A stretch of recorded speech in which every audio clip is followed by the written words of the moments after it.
public seminar. We have two of the co-authors of the paper joining us today. Mike Lovenheim from Cornell and Scott Imberman from Michigan State are going to be joining us. One of the positive benefits of Zoom is that we can have multiple people present. Now, just a reminder, this session is being recorded. So please keep that in mind, as you're asking questions. Mike and Scott and I were doing some gossip earlier that I wish had not been recorded, but whatever. So I would just ask that you ask clarifying questions throughout the presentation, but save like more in-depth questions for the end. Just given the number of people on the line, like, big picture kind of questions will be harder to deal with.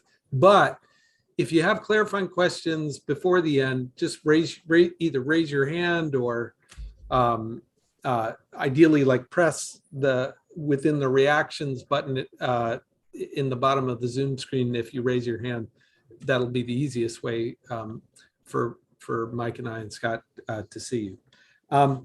If you're on YouTube, and I know that there are folks watching this on YouTube, you can submit questions via Twitter at hashtag PIER seminar.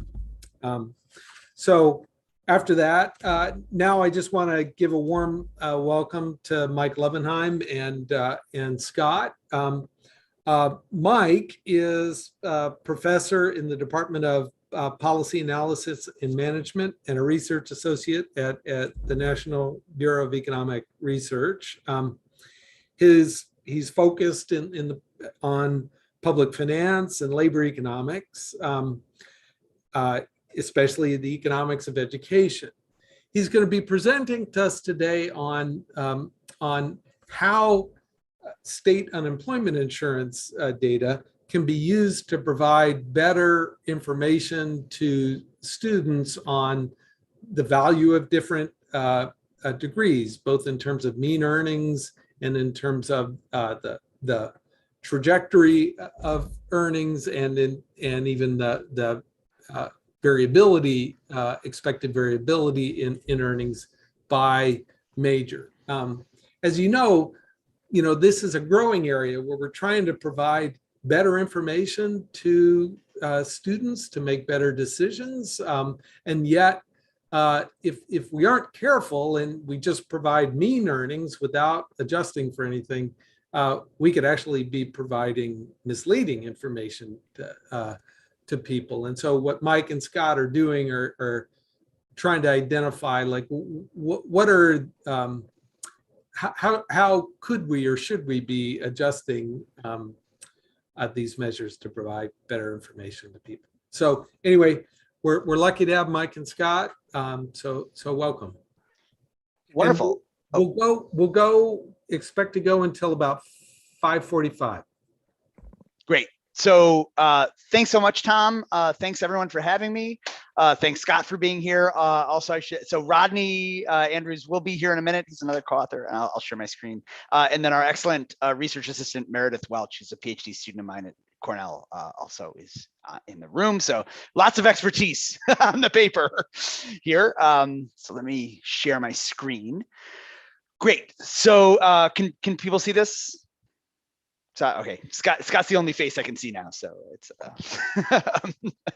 great. So Tom, thanks so much for that great introduction, and also for such a good job motivating the paper. It makes my job easier. Appreciate it. I am going to talk about the returns to college major choice, focusing on mean effects, career trajectories, and earnings variability.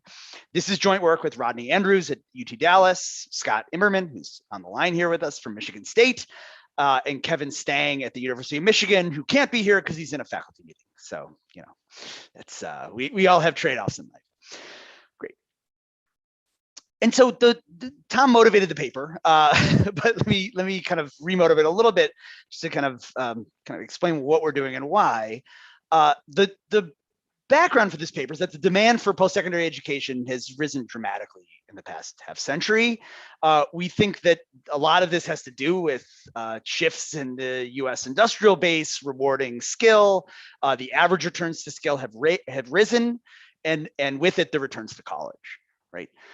The issue is, and so the average return to college has gone up. That's probably driven a lot of people into going to college. But the average return masks important dimensions of heterogeneity that are quite potentially important for students and for policymakers.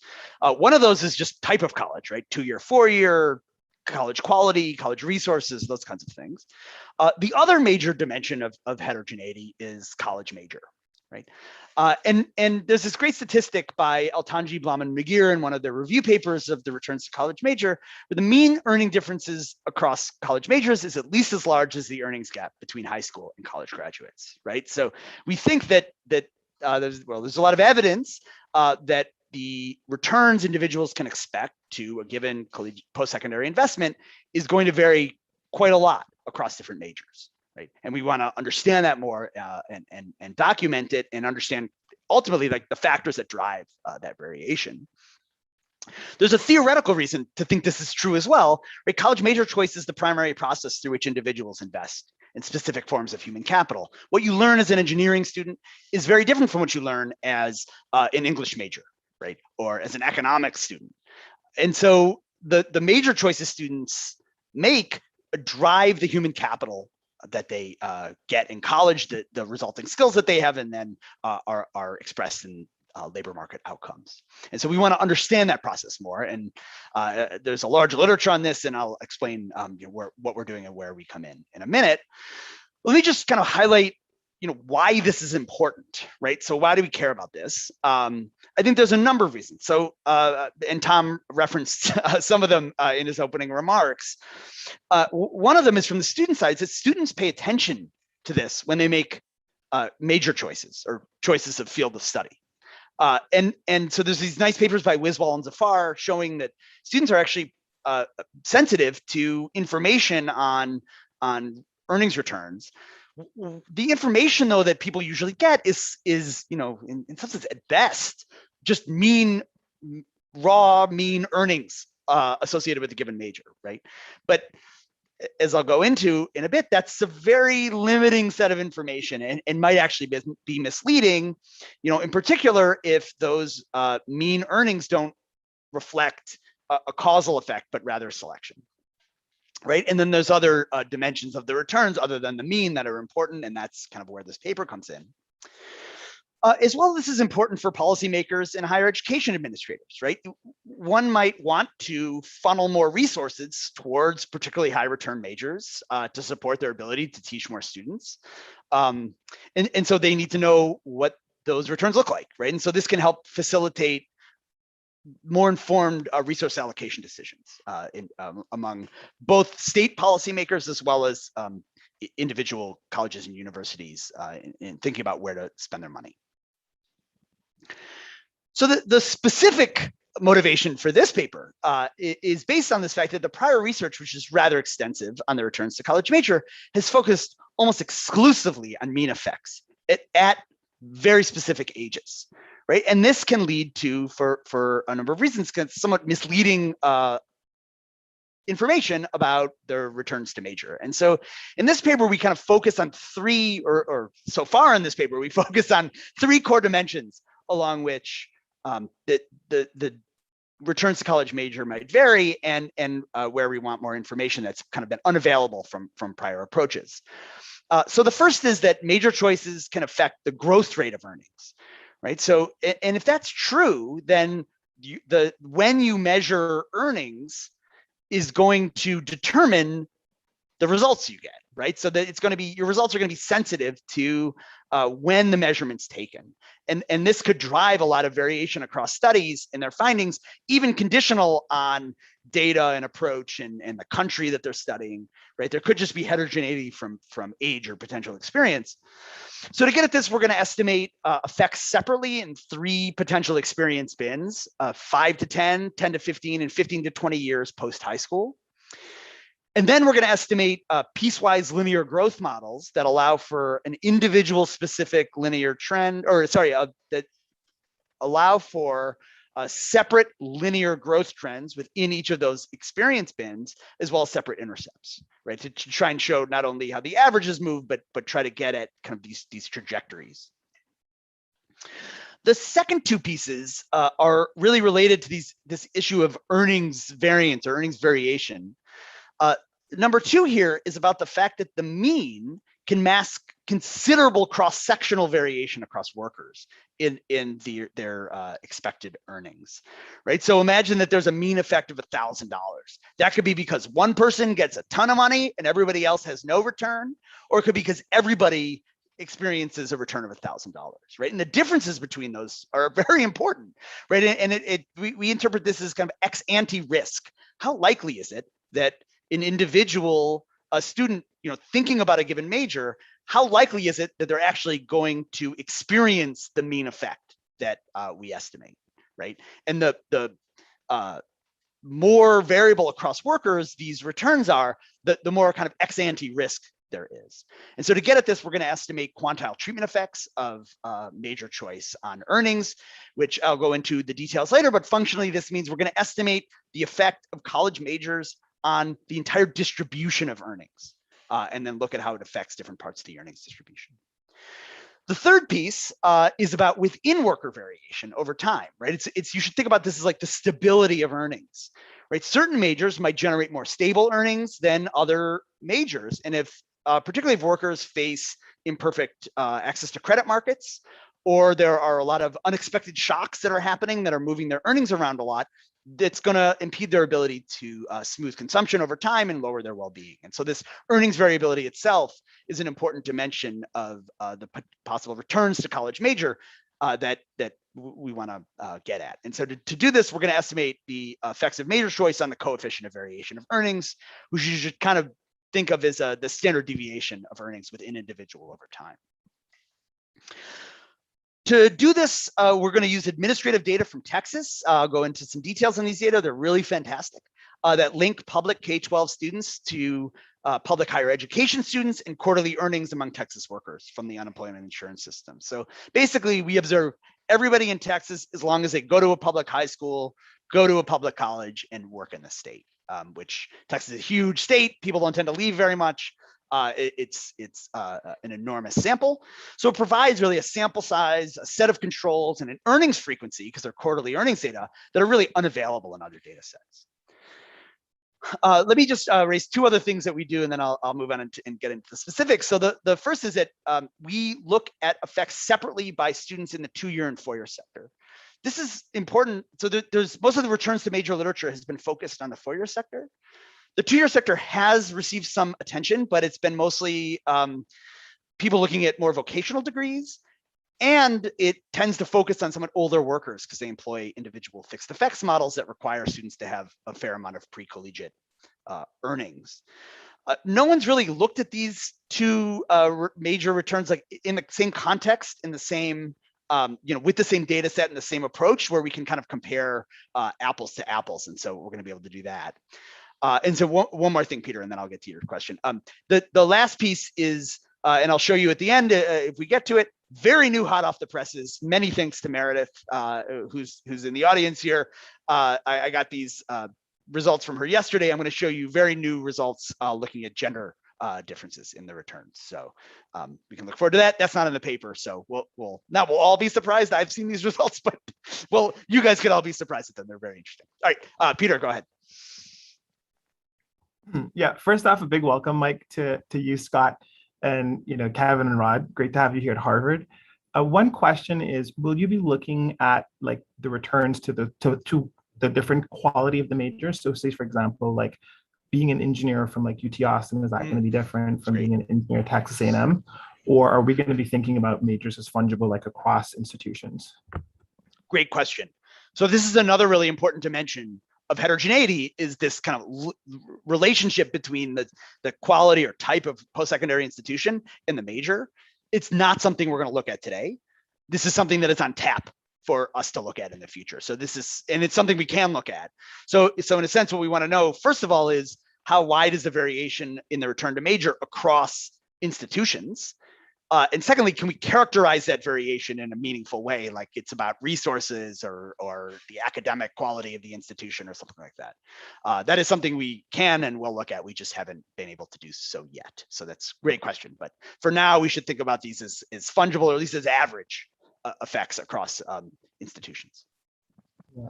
If I can make one other quick tiny point. So Yeah, I know please. Conrad Miller and Chris Nielsen and others have a paper looking at Chile where they find that a lot of the returns to selective institutions there has to do with the fact that there are certain companies that just come and they will recruit at these selective institutions and not at other places too.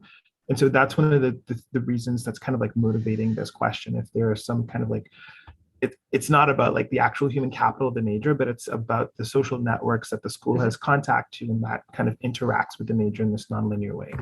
Yeah. So, I mean, one of the, I guess, limitations of the data, if you will, is this, yeah, we don't see like recruiting, we don't see the networks, and we actually don't even see occupation. Like we don't know where people are working, right? We'd love, employer-employee linked data and stuff like that, but that's not, what we have. I think these are really important issues. The looking by trying to separate the institution type or quality from major effects is I think a really important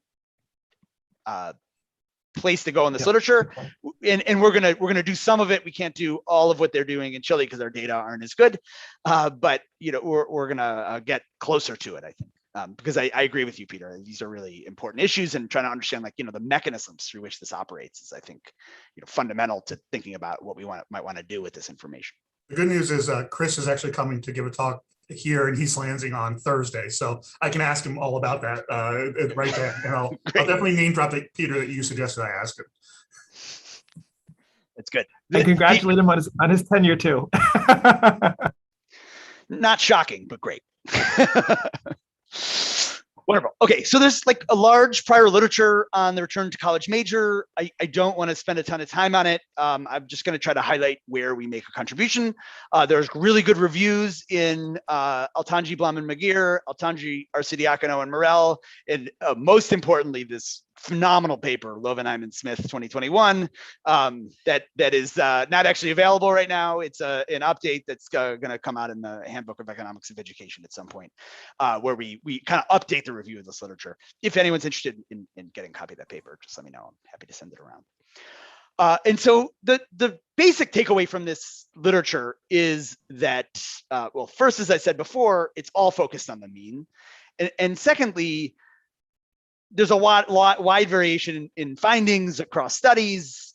That could be due to a lot of different things. It could be methodological. It could be because some they're studying different countries. It could be because they're studying different states, different types of institutions, and it could also be because people are different ages. Right. So and that's one of the things we're going to focus on here is this age issue. So I just went through some of the more recent or prominent papers in this literature, trying to like see what ages people are actually studying, because it's not something I'd seen highlighted by even in the review articles. So Arcidiacono 2004 studies students who are 14 years after high school, so they'd be around 32. Kirker-Bowen, Leuven, and Mogstad study students 8 years after college application, so they're maybe around 26. Andrews, Imberman, and Lovenheim, we study using a very similar data set, workers from their early 20s to age 36.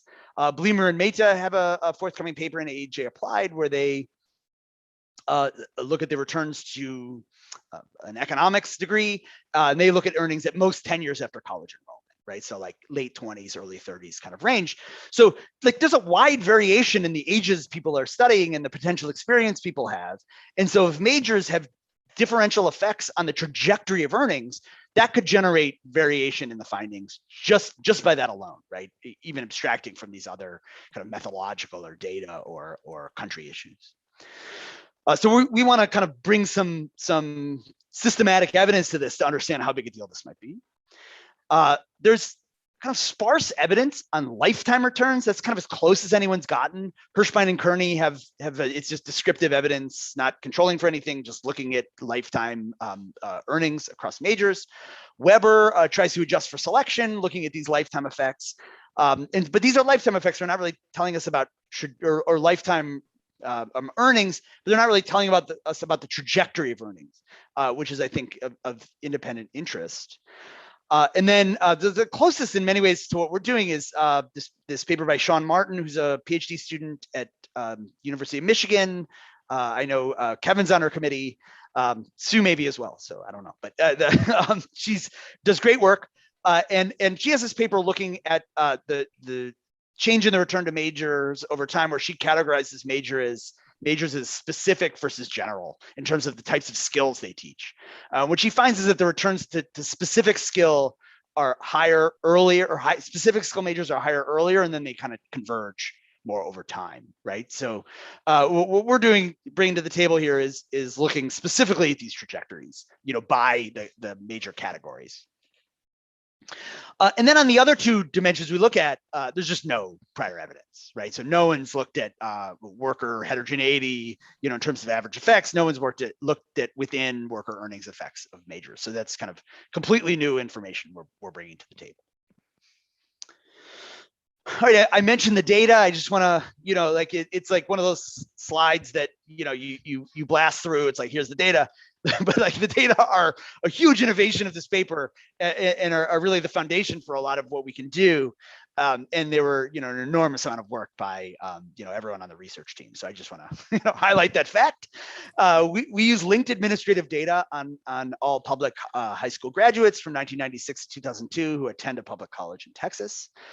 These linked administrative data are basically from three sources. So data from the Texas Education Agency have all the K-12 data. I'll show you the kinds of information we have there. We have a rich set of information about students, their background information, like test scores, demographics, and that kind of thing. We don't have high school GPA, but we do know what high school they went to. The Texas Higher Education Coordinating Board data give us information on students who go to public colleges and universities in Texas. We have kind of, again, rich information there about what they study, when they're enrolled, where they're enrolled, and what in semester by semester information about their majors that they're declaring. And then finally, the Texas Workforce Commission data include quarterly earnings for all workers in Texas who work in covered sectors. So this is basically almost everybody except the self-employed and those working for the federal government.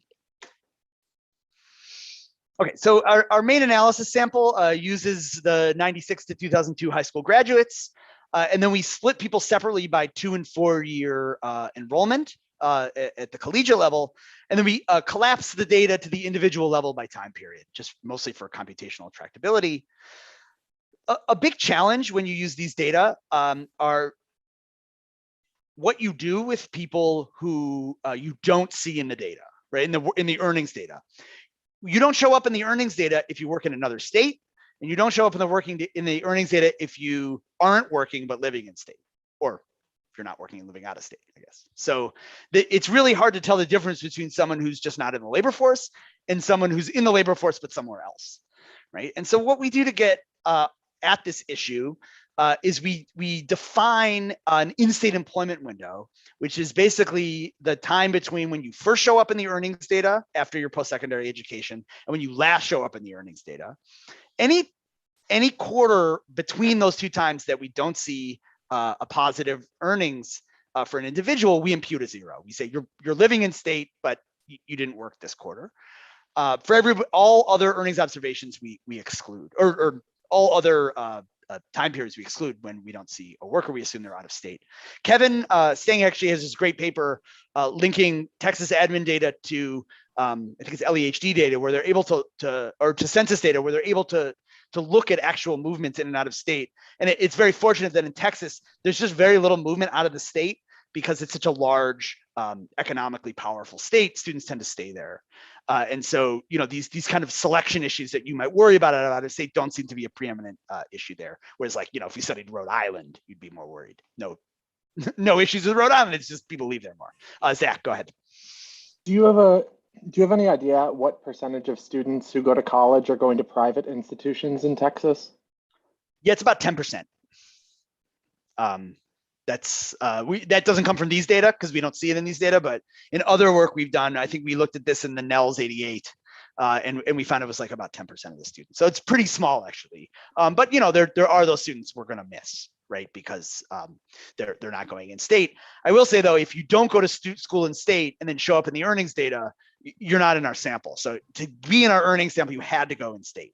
So we might be missing a very specific part, but a small part of the population here. You know, there's another reason why doing this in Texas is really great. If you did it in Massachusetts, where private enrollment is much higher, you'd get it would have a very different effect on the population you're able to study. But also, like Mike, we were doing a project with Josh trying to follow up on the Boston Charter School lottery folks and using the UI data. And there were, you know, a non-trivial proportion of folks with zero earnings who we had reason to believe were out of state based on where they went to college. Like, do you know, like you may have said this, what proportion of people go through, have, you know, significant spells of zero earnings like that look like they might be out of state? Yeah, that's a great question. I don't think we've looked at that in the context of this sample, but we should. That's a statistic I should have for you. So Scott's writing this down, so we'll go look at that, but not real time probably. So yeah, I mean, I think it's like not trivially small, but most students are staying in state. I mean, particularly the students who are not going to Texas A&M and UT Austin, their labor markets are in state for the most part. I mean, idiosyncratic things can happen that would make them move, but it's unlikely that they're facing the same kind of national labor market that a UT Austin graduate would. But we can look at this, and what we really care about is how that varies across the major distribution, and that I don't have for you today, but we should look at it. Thanks. The second issue here is just about contemporaneous enrollment in other post-secondary institutions. You know, we don't want to count earnings that are happening while students are enrolled because those are unlikely to be kind of representative of lifetime earnings. So we just exclude any quarters where you're enrolled in a post-secondary institution in that semester or in that quarter, sorry. And that really kicks out grad school is really where that really hits. Okay, these are the majors. So let me just we're going to call them things, but these are major categories, right? So these are aggregations of lower level types of majors. And so you should think about these as kind of trying to categorize majors generally by the types of things students would learn in them. We categorize majors into these 11 to 12 broad categories separately for the 2-year and 4-year sectors. So throughout the talk today, liberal arts is going to be the reference major. Everything I'm going to show you is going to be relative to liberal arts. I will try to make that clear when I speak about things. When I say return, I mean return relative to liberal arts. We have agriculture, communications, information technology or IT, vocational, engineering and architecture, biology and health, physical sciences and math, social sciences, excluding economics, business and economics. And then, you know, I feel like it's really important to highlight this fact here. In Texas, there's no 4-year education degree that they give. They only give a 2-year education degree. I have no idea what the history of that is. If Rodney's on the call, he might know a little bit more about that history, but we've reconfirmed it 1,000 times. And so for education, we can only look at 2-year schools. And then we have this really interesting 12th category, which is undeclared. This is pretty unique to what we're doing here. Most, not all, but most papers on the returns to college major focus only on graduates. And a lot of this is just a technical issue that most records of major are linked to the degree you got. So you get a degree in a specific major. We have semester by semester major declarations. So we can actually look at people who drop out. And so in all of these categories, we have people who complete and who don't complete the degree. But the undeclared group is a group of people who never complete the degree, because if they completed, they would have a major. So this group is kind of an interesting group because it tells us something about the return to sub-degree training, which there is not a lot of information about other than Kane and Rouse 1995, which is a wonderful paper. There's just, this is something we care a lot about, right? Like, do you need to get the degree to get any returns from the major, or can they, or to post-secondary enrollment, or do you get some returns that flow just from having some completion but no degree? And so this undeclared group can tell us a little bit about that. As I'll show you, the results are actually really interesting. Well, here's some simple descriptive statistics that tell you what the controls are that we're going to use throughout. We separate this by 4-year and 2-year students, and this is for our estimation sample. We have math and reading exam scores. These are the high stakes math and reading exams that students take typically in 11th grade that they need to graduate. They're Z-scored based on the whole population. So you can see here that students are positively selected in the 4-year and 2-year sector, more so in the 4-year sector. I think we would all agree that that is likely to be true. Texas has this really interesting program that many of you probably know about, which is called the top 10% plan or top 10% rule. And in the period that we're studying, what that meant was if you were in the top 10% of your high school class as measured by GPA, you have automatic admission to any public post-secondary institution in the state. And so we want to kind of account for that in thinking about student sorting. And so what we did was we generated the ranking of students on these math and reading exams within their high school. Right, we don't have GPA in the data, unfortunately, but we do see these math and reading exams. And in prior work, we've shown that students who are above the 30th percentile on these exams are the ones who are much more likely to be admitted under these percent plans. And so these are particularly useful in our setting. We split things by top 10% and 70th to 90th percentile. But there are also kind of additional controls that are useful in accounting for selection into different majors.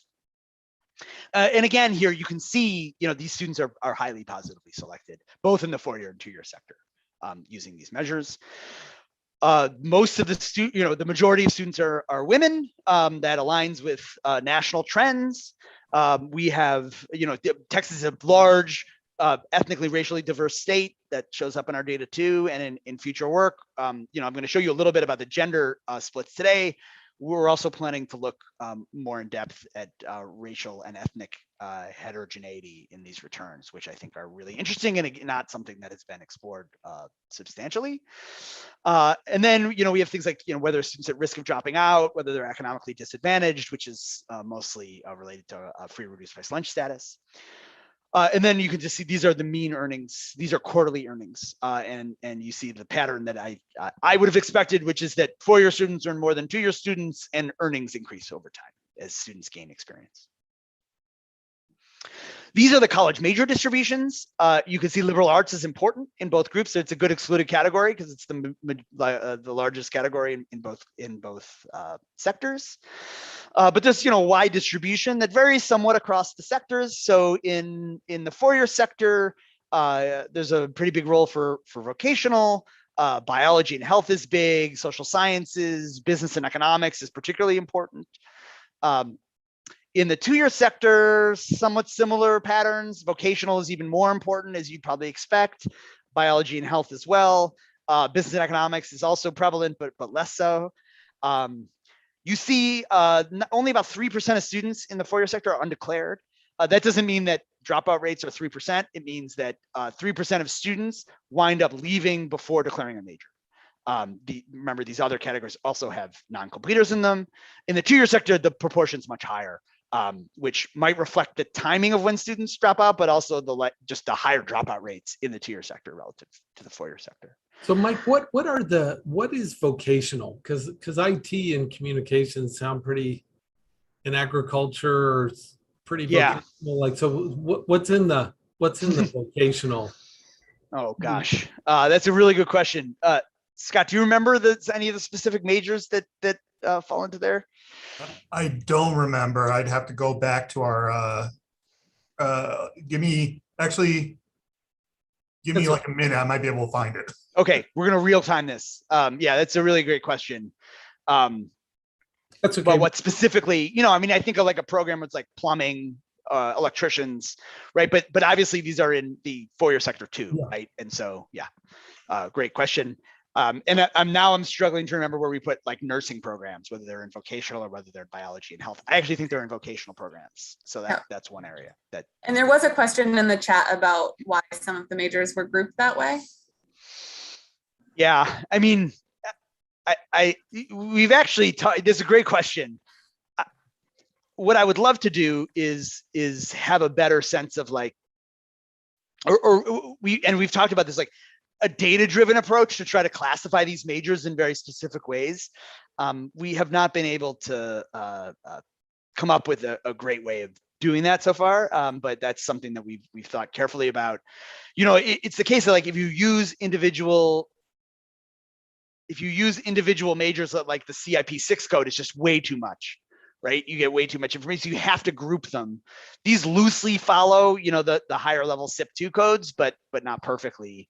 Some of this is just individual judgment calls, right? Like, you know, taking economics out of social science is just our view that like economics majors are closer to business than they are to sociology in terms of the skill set that they learn.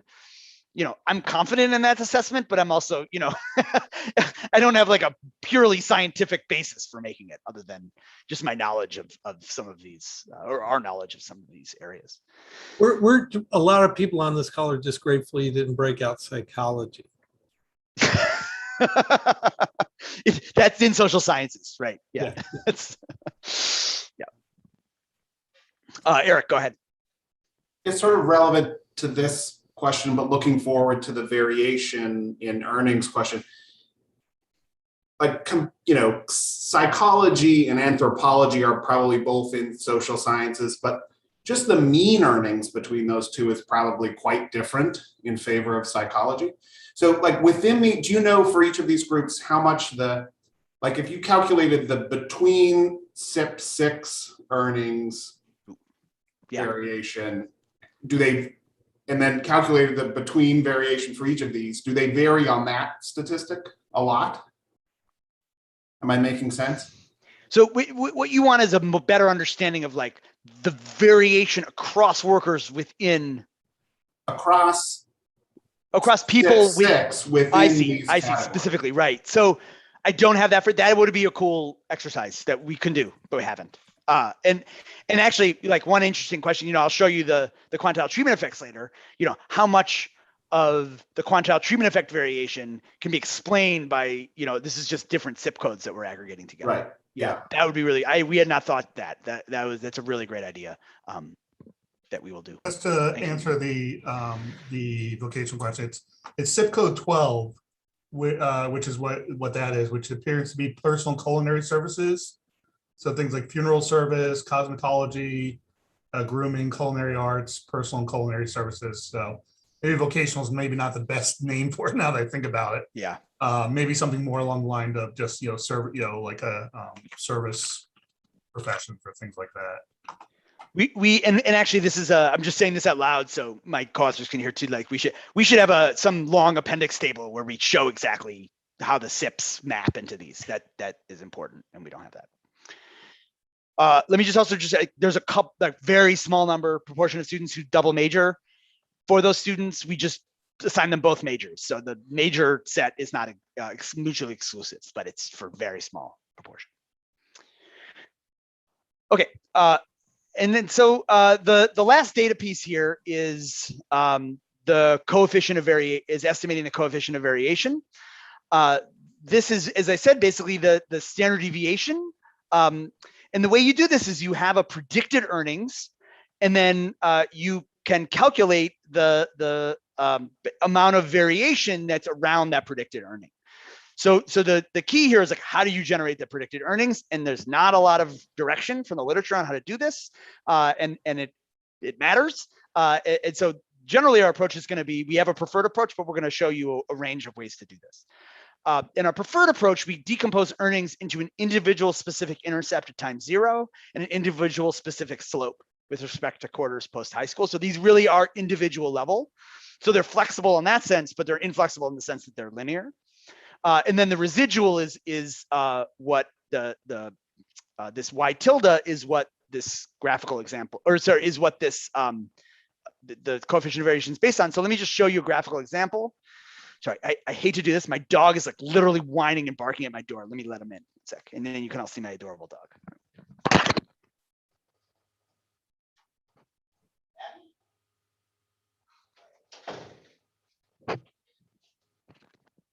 He gave up just as I was letting him in. Okay, so ooh, I don't know what just happened. There we go. Okay, so this is just a very rudimentary graphical example, but each data point is a quarterly earnings observation, and this is for an individual. And so this y hat is basically this regression line between them, and then these y tildes is the residual, and then the coefficient of variation is basically the absolute value of the distance between each blue dot and this regression line divided by y hat, which is the predicted earnings.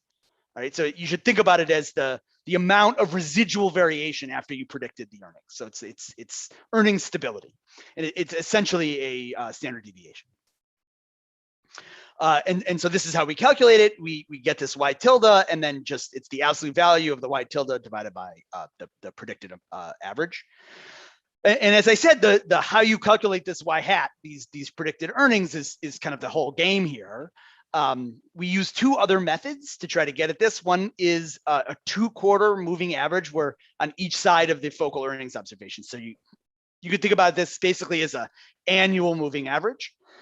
And then we use a 4-quarter moving average as well on each side of the focal earnings observation. Now, there's a mechanical relationship here. The more flexible you make this prediction model, the less residual variation there's going to be, right? That's just a mechanical relationship between these things. The MA2, the 2-quarter moving average, is the most flexible, and as you'll see, it substantially lowers the amount of residual variation here. And so, we don't have a strong. We have a preferred model, but there's no kind of theoretically justifiable preferred model. And so what we're going to do is just show you a range, and the truth, as it will, is probably somewhere in that range, right? And in general, the qualitative findings don't vary too much across these. Okay, our basic model here is is a selection on observables model using OLS. So let me just talk for a couple minutes about this. So we have Y as an outcome for individual I in high school S, in high school cohort C, attending post-secondary institution J, and majoring in major K. These theta Ks are what we care about. It's a vector of coefficients on the major dummies, with liberal arts being excluded. So those are the major effects that we're going to estimate. These X is this vector of characteristics that I showed you before in the descriptive statistics table. So it's like the test scores and ranks and demographic characteristics. So that's kind of like what has been done in the best prior studies using selection on observables methods. But right, selection on observables here, you might really worry about, right? The identifying assumption is that the identifying assumption is that these controls are sufficient to account for differences in potential earnings across different workers by major, right? And so there's selection on unobservable components or unobservable factors that drive earnings independently. This could be problematic, right? We're going to misattribute some of the earnings effect to these unobserved characteristics of students. This is just a feature of how we have to approach this because there really aren't alternative methodological approaches to get at the things we're going to look at. But we can add two things to this literature that I think are important. So one is the high school by cohort fixed effects, right? What high school you went to says a lot about who you are, or your background, I should say. And because there's a lot of sorting based on socioeconomic characteristics, based on all these other dimensions of student background, that once high school incorporates a lot of information about people, as well as the second thing is the college by cohort fixed effects, right? These fixed effects are important because what college you go to says a lot about your academic background and your academic preparation for college, right? And so we're going to add these fixed effects, which really are allowed because we have this enormous data set and can control more richly for some of these things than prior work. And I'm going to show you how they affect the results. All right, and then briefly, I know I'm not running out of time a little bit. And I want to get to the results. So everything after this is results. Let me just briefly talk about the quantile treatment effects. The assumptions underlying the quantile treatment effects are exactly the same. Well, not exactly. They're basically the same as in the OLS model. It's basically a selection on observable story. There are some subtle differences that I don't want to get into. The basic approach here is a reweighting estimator that follows Denardo, Fortin, and Lemieux, where we're gonna take pairs of majors. So where each pair is a given major K and then liberal arts. And then we're going to adjust the earnings distribution for liberal arts so that the distribution of observables in liberal arts and in the focal major K are the same. And so the way you do this is by estimating a logit model that's the likelihood you major in K relative to liberal arts as a function of all the observables we just talked about. Then you use the predicted values to generate weights, which are just the likelihood ratio, the predicted likelihood ratio. And then you can reweight the control distribution, which is here liberal arts. So let me just give you like a quick graphical example, which is helpful. So this is from Rodney and my paper in JHR on quantile treatment effects of college quality using the same data in Texas, where we can compare UT Austin to everyone else, or not Texas A&M, to everyone else other than Texas A&M. And these are inverse CDFs of the earnings distribution. And so basically the quantile treatment effect is the difference at any quantile. So like, let's take the 50th quantile between the UT Austin observed distribution and the adjusted counterfactual distribution, right? So here, the green line would be, engineering and architecture, and the orange dotted line would be liberal arts, right? And the difference between the blue and the orange here is just telling you the role of the observables. All right, so that's what we're going to do. We're going to estimate the effect across the entire earnings distribution and then show you how those vary. Great. Okay, so here are our first set of results. This is somewhat of a busy figure. Let me walk you through it quickly, and so you can kind of get a sense of what's going on. And a lot of the other figures I'm going to show you look like this. So this is for 5 to 10 years after high school for four-year students. We have the estimates with no controls are the triangles with controls. So just the set of observables is the square, the green squares, and then the red dots are the estimates that add the high school and college fixed effects. And then the estimates next to the numbers are for the red dots. That's kind of our main saturated specification. And so what you could see here is in general, 5 to 10 years after high school, there's a wide variation in earnings. The controls tend to reduce the relative effects. Remember, these are all relative to liberal arts, except for undeclared, right? Which is kind of interesting.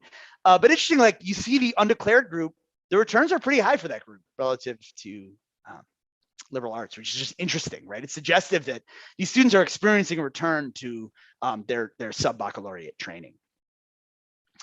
And so some other kind of features here are the high school and college fixed effects have an impact on these estimates, so that they're showing that there's kind of residual selection going on, which isn't to say that they're capturing all of the residual selection, but they're getting us closer, I think. But they have differential impacts across the different majors. So for engineering and architecture, for example, and for agriculture and communications, they tend to be pretty important. For vocational, they tend to be unimportant, right? For communications, they tend to be unimportant. And so for as well, like there's a wide distribution here, ranging from $393 for social sciences to $4,500 for engineering and architecture, right? So how does the story change over time? So now I'm doing the estimates just with the controls in there, all the controls in there, and the fixed effects. And I'm showing you how they change between the 5 to 10, 10 to 15, and 15 to 20 year post high school ranges. And what you can see is that the story changes actually quite dramatically at times. So take undeclared, where nothing changes at all over time, right? These are constant relative to liberal arts. Whereas for engineering and architecture and business and economics, the estimates increase quite a lot. For biology and health, the effects increase very dramatically, right? This is probably driven by graduate school enrollment, where you know, to get the high returns to these degrees, you need probably some form of medical degree. And that's what we're seeing here is 15 to 20 years post, people start to earn a lot because they have gotten these degrees.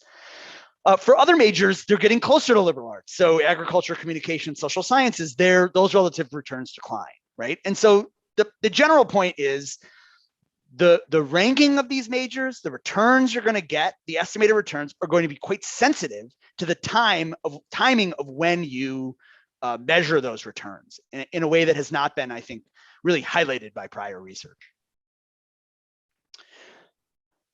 You can you do the same thing in the 2-year sector. So these are the 5 to 10 years post high school estimates.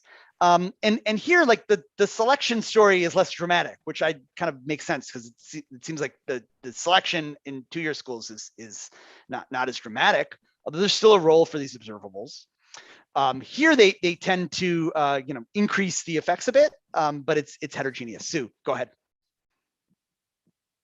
Do you have any hope of trying to parse out how much of this is about people being in grad school and therefore not earning anything during the earlier periods versus there being a steeper trajectory from day one coming out of a BA for some of them? And I don't know, you know, if you can do it for Texas per se, or just using national data that looks at the proportion of people in different groupings that go on to grad school.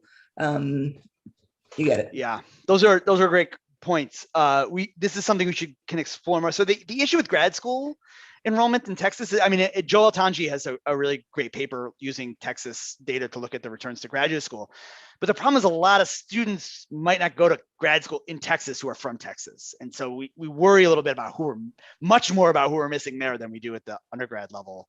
But this is something we can generate some information on, especially like if you see, you know, someone working and then there's like a period where they're not working and then they're working again, that we might be able to attribute that to grad school enrollment, but it's a little challenging. But, you know, especially if we see a massive increase in their earnings afterwards, that's probably telling. So we can look at this more directly. That's a really good idea, Sue.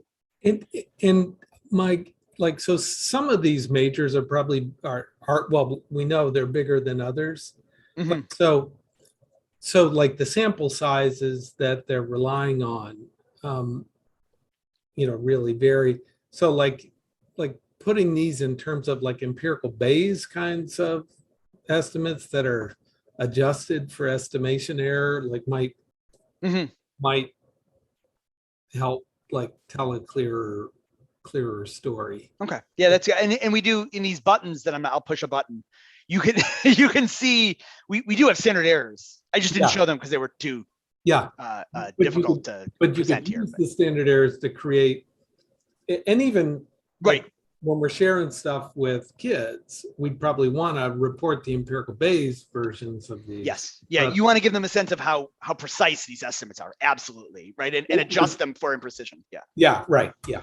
Yep. So, absolutely. That's a great comment, Tom. We had not thought to do that specifically, but we can do it.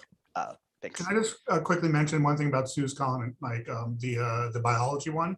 I want to talk, just mention that, what we think is going on there. What? Didn't I just say the med school stuff? Sorry. I don't know if you did. I didn't hear. Yeah. So yeah, I did. I think.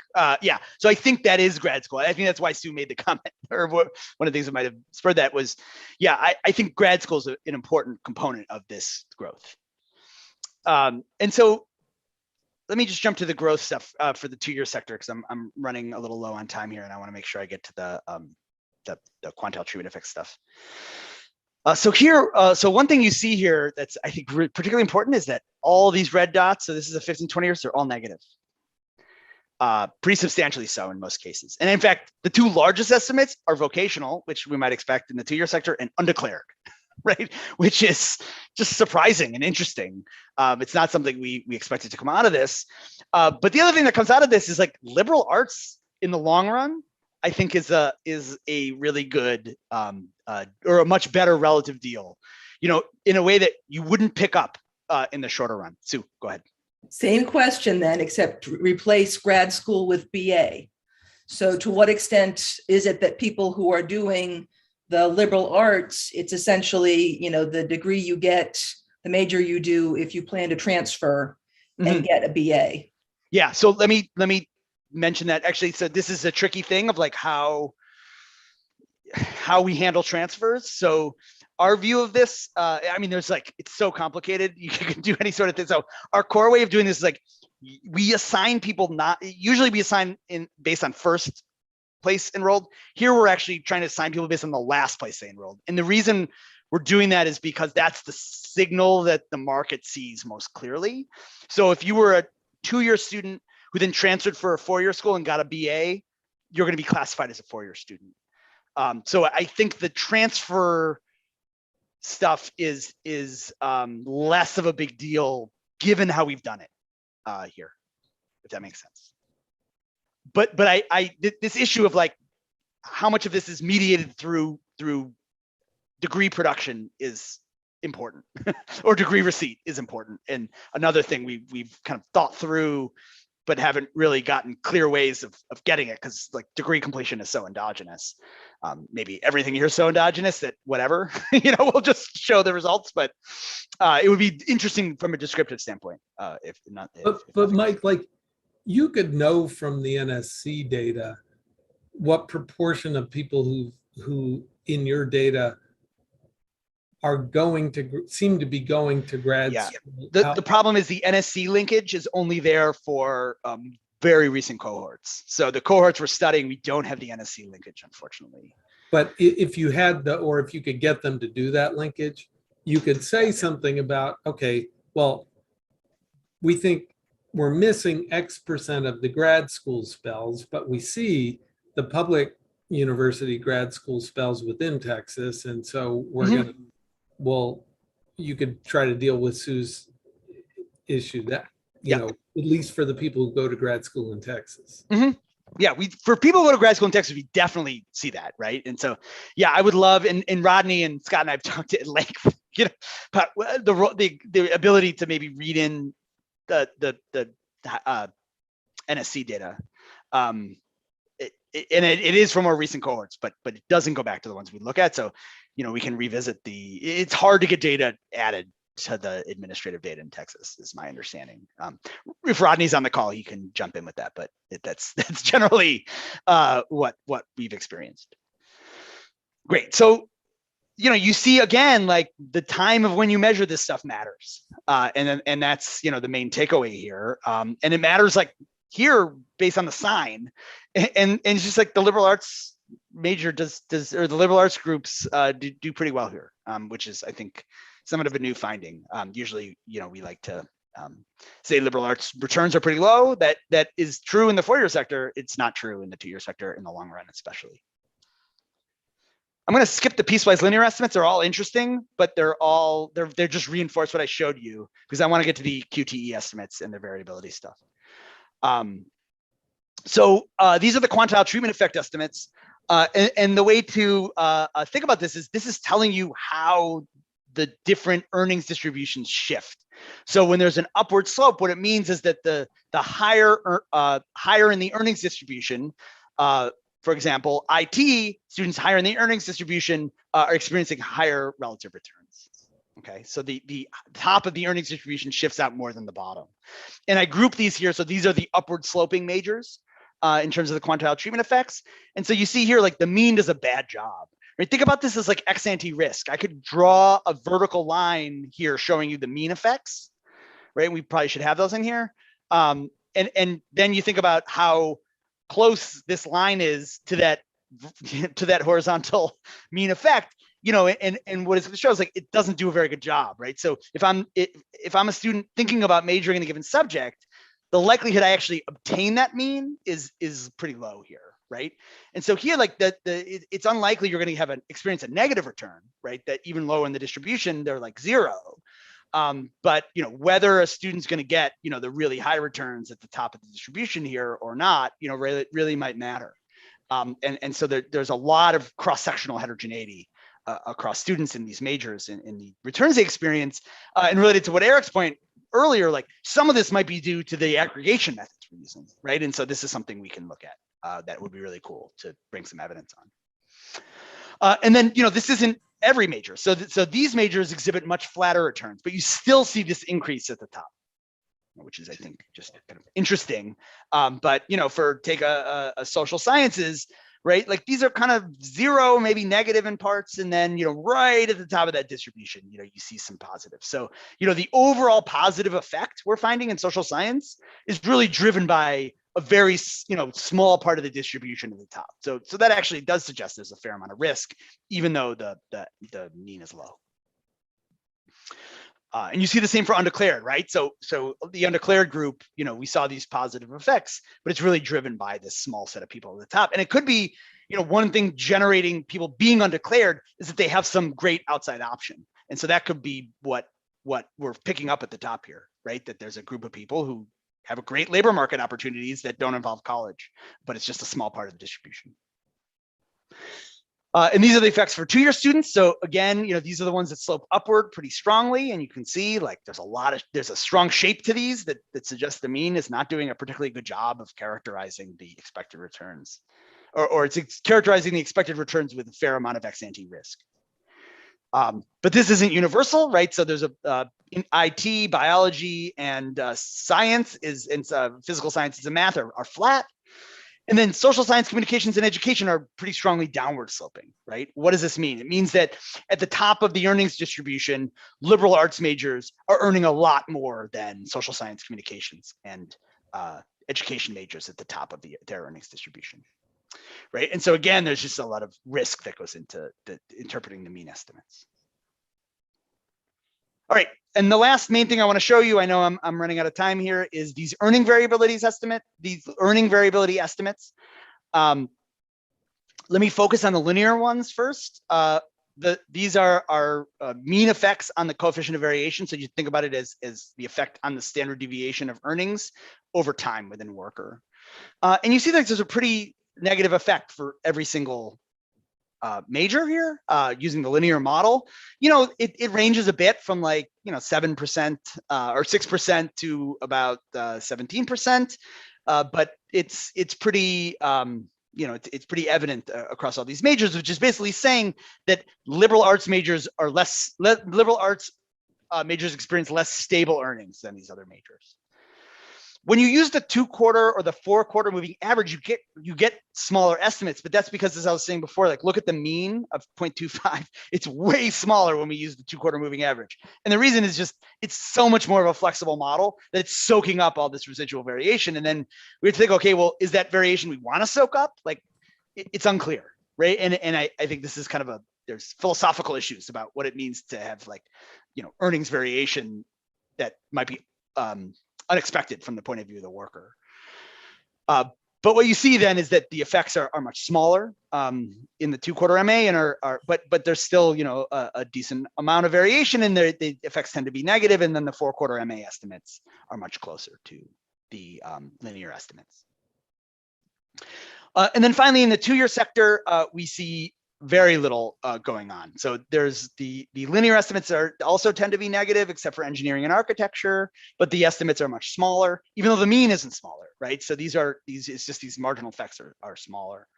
When we use the more flexible models, we don't see a lot going on. So it looks like the stability effects are much more evident in the 4-year majors than in the 2-year. There's some evidence of stability of earnings variability effects in the 2-year, but it's weaker. Okay, so then the final thing I want to show you is the effects by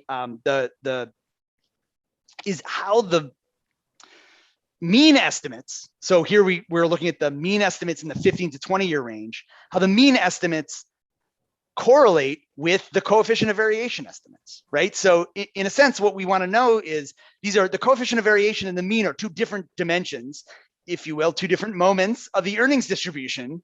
And so we want to understand how those effects vary, because it could be that they reinforce one another. And so giving people information about the mean, doesn't really give you misleading information. It's just you're missing a dimension that makes things, even more stark. Or they could not reinforce each other, in which case there's this trade-off between mean and variability that students need to think about, right? And so what you see here is actually that they reinforce one another. See, these correlations are negative, and remember, a negative here for a coefficient of variation is a good thing, less variability. And so in the four-year sector where all the returns are positive, it just means that like the high return majors are also the low variability majors. So it's like even better deal than we were telling students. In the two-year sector, it's a little more complicated because these returns are negative. And so what that means is, in particular, if you look at like the upper left quadrant here in the two-year sector, this could actually like flip how students think about these majors relative to liberal arts, right? So here you see like, okay, they're a little bit lower in terms of earnings relative to liberal arts, but they're more stable. And so that could mean that those majors then, you know, that students' preferences shift, the rank order across these would shift because they're willing to trade off stability for means, right? And so this seems like an important added dimension of the earnings effect to communicate to students. Great, so that's the main stuff I had planned to tell you. Let me just, you know, we also, I spent a lot of time yesterday and Meredith did too. So I'll just quickly blast you like these gender differences, just as like a where we're going with this paper, is the next set of things we want to look at is more heterogeneity. And you just see a wide variation across men and women in these earnings differences, which is just interesting. And you know, I will say it's a little dangerous to present research, you know, findings that you haven't really had a lot of time to kind of think through. So these are just kind of you haven't shown your co-author yet. Well, yeah, and yeah, my co-authors have barely seen these. So, guys, this is what the results look like. So, you know, I think these are really interesting. And then the question is like, why do these vary? And I think coming back to Eric Taylor's question, like maybe this is because within these major groups, there are differences in what men and women study, and that is important in terms of these aggregate effects. These are things we can look at, and then you see the kind of a somewhat of a similar story in the two-year sector. I'll just highlight to you right here, like the engineering and architecture, like how much higher the returns are for women than men. It's really fascinating. Anyways, so that's like an advertisement for you know, future things to come in this paper. Great. I have a conclusion. It's just reiterating everything I just said. I know I've eaten a lot of the time that was meant for discussion, so I apologize for that. But I wanted to make sure I got to the results. Thank you so much for the comments I've already gotten. They've been great. I really appreciate it. It's really given us a lot to think about in this paper and some new directions that I think will really enrich it. I'm happy to take more questions. So thanks so much. So I was going to take the prerogative to ask or make a suggestion. Take the first suggestion. So this has a lot of overlap with like the value-added models in the K-12 space. Mm-hmm. And I wonder, like extending that analogy, if you could do something sort of similar to the Chetty, Friedman, and Rockoff thing, where I don't know how much variation, as you may recall there, one of their tests was, okay, when I see the mix of high value added versus low value added teachers within a school change over time, does an average achievement rise and fall in the same way that I'd predict based on like these teacher value added estimated with other cohorts of kids. Mm-hmm. Well, you could do something similar, like within institutions, between cohorts, there will be variation in the proportion of kids that are engineering majors versus like liberal arts majors. And like, so to what extent, and you could even do the left out cohort thing where you're using data for other cohorts to estimate like the payoffs to different degrees, and just see like, can you predict the variation between classes in of their average earnings later? Like, was the class of 1998 like that was heavy in engineers, like did it look like earnings bumped up a lot for that? That's a really cool idea. Yeah, we can definitely do that, right? You know, we have the data to do it. Yeah, so that gets at this additional, I mean, I was telling Tom earlier when we talked, you know, once you open the heterogeneity box, like everything spills out, and it's like, even this paper's taken a long time for a lot of different reasons. But one of them is just like, every time we start to, it's just like 1,000 more things come onto our plate, right, to do. It's all awesome stuff. And so these are great suggestions. But this is another dimension of heterogeneity, which is like thinking about changes across cohorts in the return to college, which is something that lots of people have focused on. It just could be like different mixes of majors might generate a lot of that variation. Yeah, that's really cool. We can do that. Okay, so other questions? We've got time for a couple.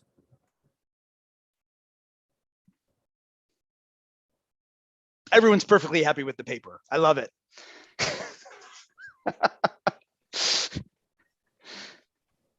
I've got a suggestion, actually, especially since you get staying there on your co-authors, which is, it seems like there's a lot of theory out there that's pretty well established around human capital, and how earnings growth is expected to evolve over the life cycle as a function of how much experience you've got and how much schooling you've got and all that fun stuff. And it seems like you could be doing some dynamic modeling of how earnings are changing over time, as a function of the type of degree and other characteristics.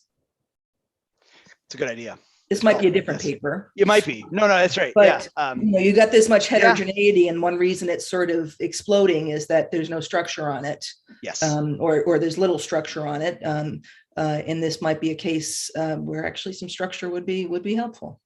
Yeah, no, I agree. And that would be a nice way to kind of discipline ourselves in terms of what, or at least like making sure we're just focused on the dimensions of heterogeneity that we care about within the context. Theory predicts are going to give you, you could set up a series of hypotheses generated by the theory to test, and that's how you could organize the paper. Yeah, if it's proving difficult to sort of contain all the different dimensions along which these earnings can vary.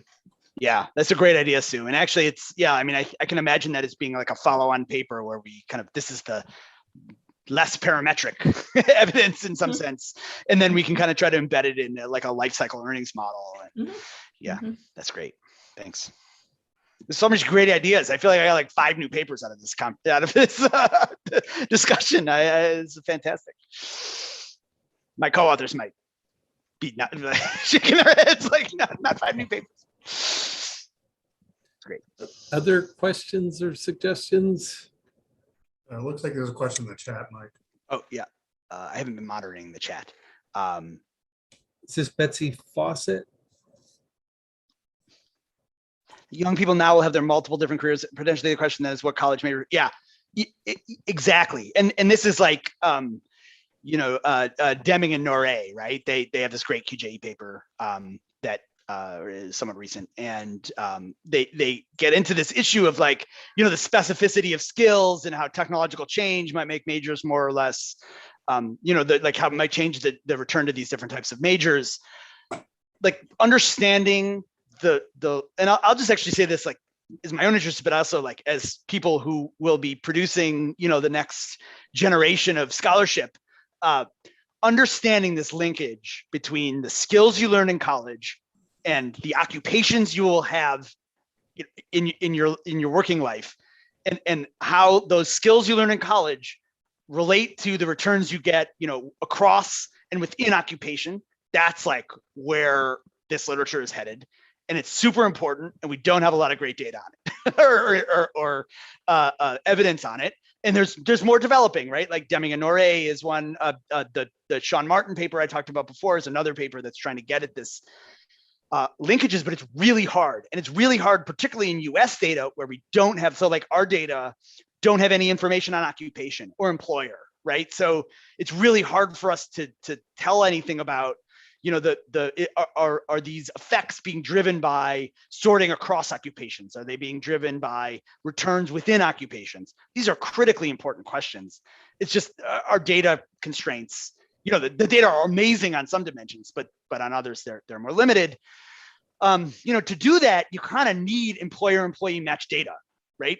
Not only employer-employee match data, like you need it linked to information about one's pre-collegiate academic accomplishments, academic qualifications, and what you did in college. So like, even if you had the LEHD, for example, you couldn't do this, right? Because you don't have the pre-collegiate stuff.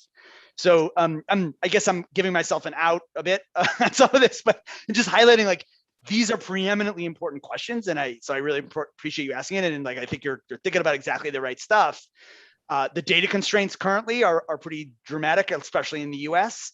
You know, you can do this in Scandinavia with the employer-employee match data linked to, you know, everything about you from childhood and stuff. So, you know, that might be a potential a place to do some of this. I think some of the South American data sets can also, you know, get you to here. But yeah, this is just I agree with the comment. Unfortunately, there's not much we can do on that specific issue. Eric, go ahead. Maybe this is because my mind is still back at the beginning of the talk, but do you know the following comparison? How much of the variation in earnings that you study is predicted by test scores from high school on the one hand versus, you know, majors on the other hand? Like, yeah. I don't have we haven't done that comparison. That's an interesting comparison, right? How much added information are we getting from this data vector? Yeah, sort of back to Tom's, like, you know, your framing and Tom's framing of like, we should help students make decisions about what to major in. Well, you know, I mean, it sort of matters how much of the, you know, back to whatever the old card paper, I think, like, some of this cake is already baked, right, at the end of high school. And anyway, just yeah, that's right. So obviously, you know, majors aren't going to describe everything, right? Yeah, so, yeah. You know, but the question is like, how much of the earnings variation is it really soaking up? You know, as a way to kind of think about how important the return to major is. I mean, the Altanji-Blum-Magir statistic, right, of how, you know, the variation across majors is larger, or at least as large as the variation across high school, college, suggests that it's probably going to soak up a lot of it. But I can't tell you that off the top of my head. And that's easy comparison of R squareds that we can engage with. So actually, Eric, that question made me think, like, I've always thought it was sort of irrational that universities charge similar tuition, if not the same tuition, for people who are in very costly majors to deliver versus people who are in but maybe what this is sort of a way to insure people against some of the uncertainty. Like, you know, they're making decisions when they're 19 that if they were paying the full cost of the, you know, of the education they were getting, like, you know, they may not decide to be like an engineering major if that turns out to be one of the more expensive. So anyway. Yeah. So I think like I can now write down, you know, after this comment, I feel like I have a model in my head now of how like the income tax system and then the public funding of post-secondary institutions is like the way around that problem, right? So, you know, like you can think of the income taxes you pay then, which are driven by these returns, as like feeding back into that system and you know, under the assumption that we actually fund our post-secondary institutions. So I was going to say, like Bernie Sanders and Bernie Sanders would love to talk with you about that. Great. You know, have Bernie give me a call. Yeah. Well, yeah. But no, I actually think it's like, I hadn't thought about that issue before. It's just, and Rodney just joined us. Hey, Rodney. And he and Kevin have a great AEJ policy paper on this. So Texas deregulated tuition and started doing this, charging different amounts for these different majors. So I think there's an argument for it, but I think as well, like your point that like 19-year-olds or 18-year-olds are just not equipped to be making a lot of these big decisions. And so we might not want to charge them, you know, put them in situations where they're going to, you know, make these kind of bad decisions that might have long run outcomes or adverse outcomes for them. Okay, so Rodney, did you want to say something? Yeah. No, I think this was a response to sort of Sue's thing. I think Donna Ginther has some great work where she sort of stratifies STEM by how mathematical they are and finds some interesting results between, you know, when you look at sort of gender and STEM by how mathematical those are. So I think that's a taxonomy that we could apply here and maybe get some leverage. Yep, it's great. Okay, folks. So we could keep going, but we're past the time that we had promised folks that we'd be done. But before we move on, I just wanted to thank Rodney and Michael and Scott for joining. I don't know if Kevin's on here, but No, Kevin had a faculty meeting, so yeah. So supposedly. So I just want to thank you for joining us and presenting this paper. I feel like this is sort of the early stages of the value added in K-12. This is just the equivalent sort of version in higher ed, and I think there'll be much more accepted answers to some of these questions that have been raised today 5 or 6 years from now. So Thanks so much. So thank you everybody for your wonderful comments and for inviting me and us here to talk. It's been really wonderful. So thanks. All right. Thanks everybody. Yes. And so I'll stay on, and Rodney and Scott, if you